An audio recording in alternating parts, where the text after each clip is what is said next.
onto my shirt, on the carpet. I'm screaming at this point because I'm bleeding. He's standing in my doorway. And my brother Edward woke up, and he's the first one to wake up from my screaming. He's like, "What happened?" And I'm like, "He hit me." I'm pointing at him. I'm like, "He hit me." So I'm screaming. I'm trying to get out of the room. Stepfather would not let me out of the room. So I push him with all my might with both hands and hard enough. And I'm only assuming that it was adrenaline because I was a stick figure, really skinny girl. And he was over 6 feet, good 250, 270 pounds, something like that, to the point where his back kind of hit the doorway like that, and I was able to get out of my room and go into my brother's room to wake up the other two. And one of them said, "Man, I would hit you too if you woke me up screaming." Until he woke up and saw that I'm bleeding. So we call 911. They finally wake up and realize, "Oh my God, you're bleeding. Like you're gonna die." That it was so much blood. So the ambulance comes, and now I'm bold. I'm telling everything at this point. And the ambulance comes, and he's out there, the stepfather. "Tell me where you're taking my daughter." I'm like, "I'm not your daughter. He is not my dad. He is not my dad. He's the one who hit me." And he gonna say, "My brother did it. I came when I heard you screaming, and I saw Edward with the." I was like, "He didn't do this to me. He didn't do this to me. You were the only one in my room."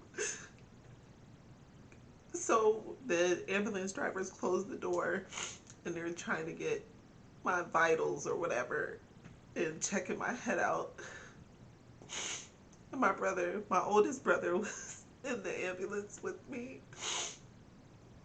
And I told them, I said, "Tell him we're going to St. Luke's, but please take me to Faxton," or whatever the different hospital names were. So they told him that they were taking me to a different hospital, and they took me to the other one. And when my mom came to the hospital, I was in and out. I was in and out of it. And I remember hearing the doctor say another quarter of an inch, and she would have been dead.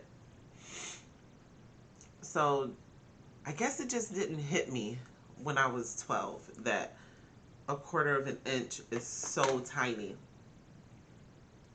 It hit me when I sew, y'all. For those of you who do not know, I'm very domestic. So I sew, and I was measuring something, and I'm looking at the tape measure as if it was my first time seeing a ruler or anything that measured. And I saw the quarter inch marking, and I just burst out in tears. And I'm like, "Oh my God, a quarter of an inch is so tiny." I know that an inch is about my thumb. Uh, so a quarter of that? You can't even measure that when you're swinging something. And how hard he had to swing to bust my head open and put a little gap in my skull. Okay, a quarter of an inch higher, and I would have been dead, right? I had to get 6 staples. The back of my head had to be shaved. Um, it was summertime. The last day of school was in June, end of June. So right before my 13th birthday, I couldn't get a perm. I was relaxed, okay? My hair stayed fried, dyed, and laid to the side. So the fact that I could not get my birthday perm, uh, and it was hot that summer and sticky, and my mom had to cut my hair into a mushroom to, um, mask the fact that the reason I needed that haircut was because I almost got killed by her then husband. Um, I just hated my life, and I hated him, and I wanted him to die. And there was no amount of going to church and praying for forgiveness that was going to help me then. Um, And we came from the hospital and he was on the couch waiting. And I remember being so pissed that he was still in our house and not in jail. I told the cops everything. But he went to jail for attempted murder. And he only did 5 years. And he got out for good behavior at 4. So I'm gonna let y'all go ahead and process that. But that, yeah.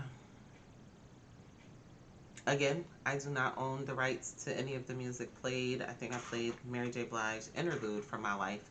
Bye, everybody.